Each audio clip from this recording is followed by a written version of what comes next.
Hello, Mayuri Nayak here, and I would like to proceed with the chapter Matter in Our Surrounding. लेकिन chapter को आगे बढ़ाने से पहले हमने कुछ बेसिक इन्फॉर्मेशन शेयर की थी, मतलब डिस्कस किया था। जैसे मैटर क्या है। मैटर मैटर होता है जिसे एक स्पेस चाहिए, एक मास होता है, पर्टिकुलर मास होता है। मास बोले तो जैसे something content in our body, ऐसा यूनिट होता है किलोग्राम्स, और ये कांस्टेंट होता है हर जगह पर। फिर इसका और ये जो मैटर है जो टाइनी पार्टिकल्स का बना रहता है जिसे कहते हैं एटम, और ये डिवाइड होता रहता है अपने आप में। फिर ये मॉलिक्यूल्स हैं जो पार्टिकल्स हैं वो एट्रैक्ट होते रहते हैं, फ्रीली मूविंग होते हैं। लेकिन अभी आगे हम आगे का टॉपिक पढ़ने से पहले हम यहाँ पे कुछ तीन पिक्चर्स मैंने शेयर की है आप लोगों के साथ।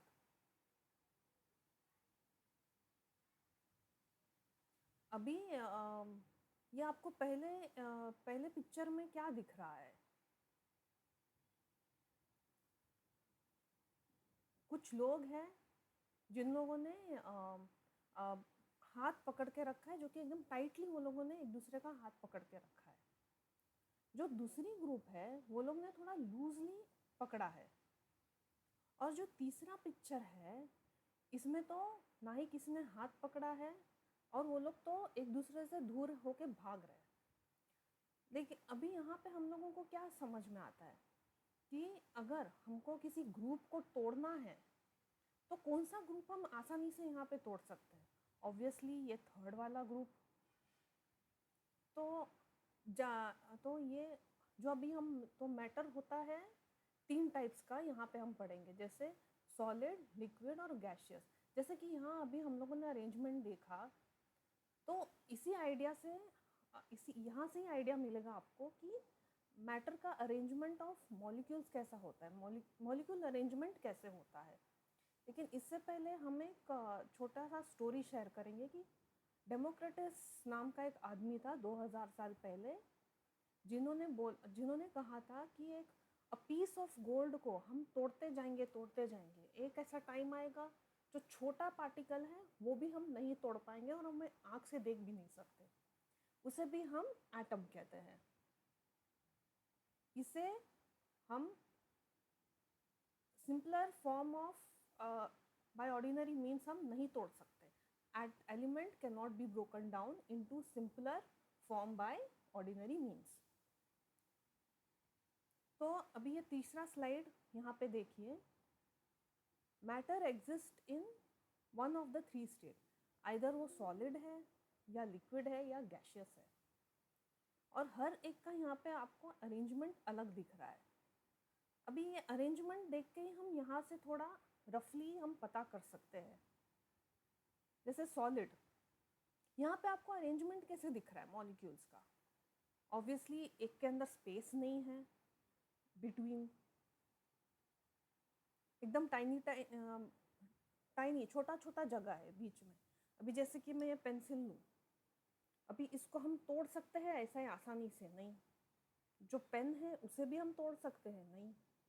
तो कहने का मतलब है कि इसका जो मॉलिक्यूल्स है ये सबसे स्ट्रॉन्ग स्ट्रॉन्ग होता है। कहने का मतलब है जो मॉलिक्यूल्स है वो आपस में बहुत ही strongly connected, force of attraction ज़्यादा है इसके अंदर। वही तुम अगर कंपेयर करो लिक्विड और गैशियस को, लिक्विड में कैसा है? ऑब्वियसली लूज है, लूजली दिख रहा है। अभी लिक्विड जैसे अब डेली लाइफ का ही एग्जांपल्स देख लो। जैसे पानी है, पानी को अगर हमने जग में डाला तो जग का शेप लेगा, ग्लास में डाला तो ग्लास का शेप होगा।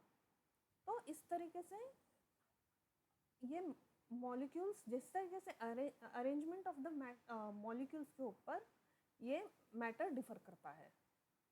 यहाँ पे देखो गैशियस, गैशियस में सबसे ज़्यादा है, लिक्विड से भी ज़्यादा है डिस्टेंस हर एक मॉलिक्यूल के बीच में। तो इस कारण अभी सॉलिड में आपको क्या दिखाई दे रहा है? इसका एक डेफिनेट शेप है। जैसे कि मैंने अब एक पेंसिल दिखाया, पेंसिल का एक डेफिनेट शेप दिख रहा है। वही अगर पानी लो तो पानी का डेफिनेट शेप है? नहीं। गैस का तो चांस ही नहीं है, नेग्लिजिबल है। तो इसके आधार पर यहाँ पे एक टेबल हम रिफर करेंगे, जैसे कि देखिए प्रॉपर्टीज सॉलिड लिक्विड गैसियस।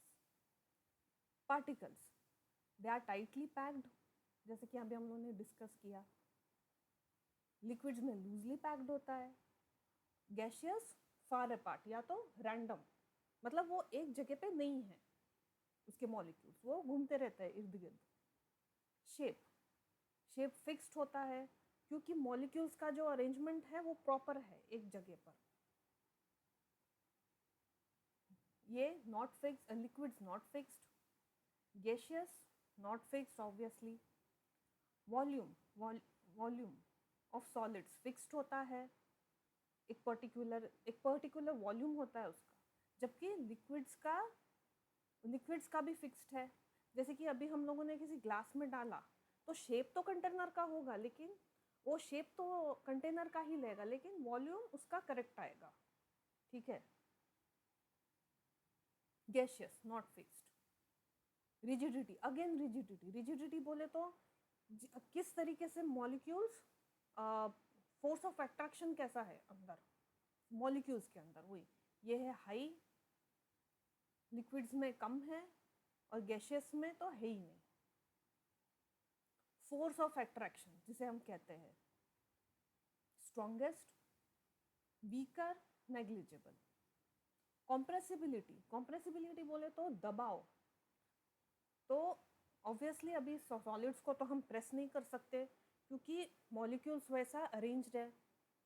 देखिए पेंसिल को तो वैसे भी हम स्ट्रेस नहीं कर सकते, लिक्विड्स को हम थोड़ा कर सकते हैं और गैसियस को आसानी से।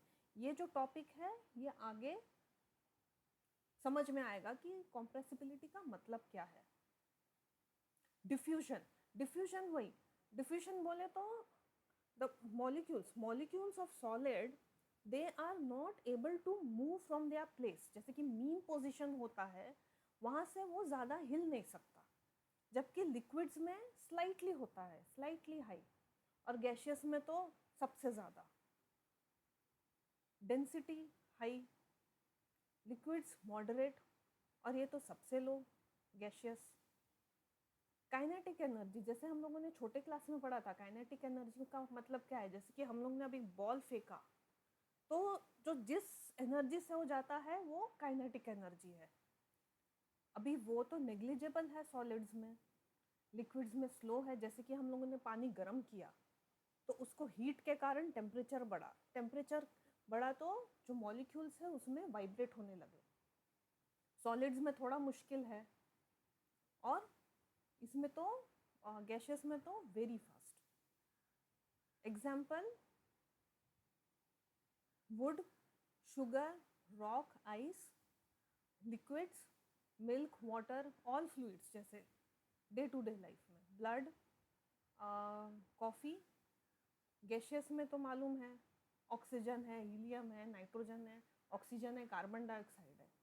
ये आज के लिए इतना, आगे का मैटर, आगे का टॉपिक हम बाद में कवर करेंगे।